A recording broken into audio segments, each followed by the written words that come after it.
Hey there, Ian Ugato here again, and I just want to talk to you about the high income real estate system and how financing is actually getting more difficult. But if you're in the high income real estate system, from small as near big, you actually get a position where your finance is actually in a better outcome for you to get more money so that you can invest more in property.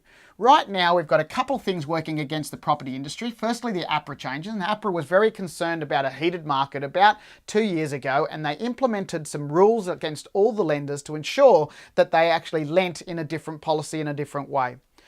Added to that, we now have the Banking Commission that's going through, and in the Banking Commission, we are seeing some very bad practices that have happened in the past from lenders that are putting people in bad positions. And ultimately what that means is that the valuers that are valuing our property so that we can get finance are also being extremely conservative. Now, what we do in high income real estate system is actually change the way that you earn money, because with the changes that have happened recently, they generally make sure that you can afford to buy property even if interest rates rise, or if you put yourself in a position where you're having to pay more money and you may not have as much income. Now, with the high income system, what we do is we take everyday 4-bedroom houses or your existing portfolio and we double the income. Now, by doubling the income on these properties, what happens is that you go probably, if you're not already positive geared, from a negative geared portfolio to a positive geared portfolio.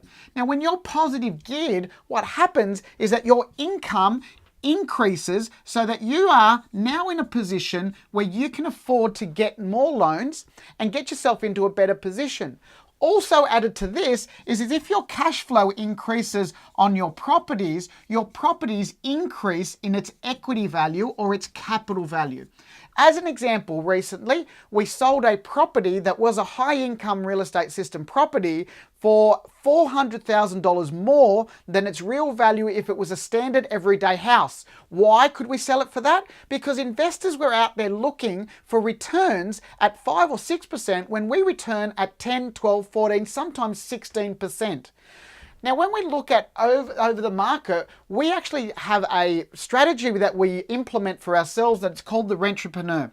And what we do is we approach the vendor and we have full disclosure, and we ensure that with the full disclosure that they understand what we're doing with the property. We take the vendor's property, or actually the owner's property, and become the landlord ourselves. So instead of buying the property from the owner keeps it. We put a long-term lease on it with full disclosure. We then upgrade and retrofit the property so that it can be used as a property for multiple people to live in safely, securely, and in a nice environment that creates a community.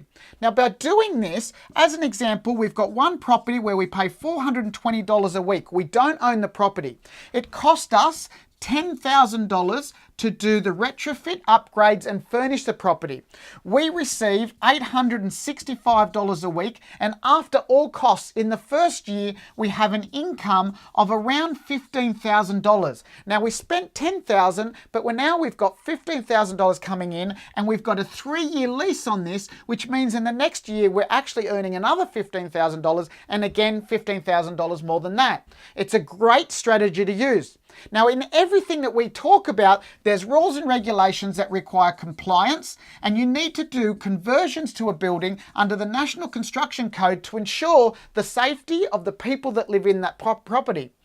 Now, with these rules and regulations, if you go out and you start retrofitting properties without firstly knowing what you're doing and secondly not doing it correctly, you can face 2 years of jail time and upwards of $200,000 in fines if you are caught doing something incorrectly, not if you do something correctly. Now remember, if you're traveling down the road at 100k an hour in an 80k zone, you're actually traveling at an illegal pace. You may not know it, but you're in a position where you could get fined. This is exactly the same with the scenario that we talk about here. So remember that in everything that we do, we're always looking about community connection, making sure that people actually have a safe place to live and that people live with a place and an absolute diversity in the choices of houses they can live in. By doing all of this, you as an investor are going to do well, people that live in your property do well, and ultimately the whole community benefits from it as well.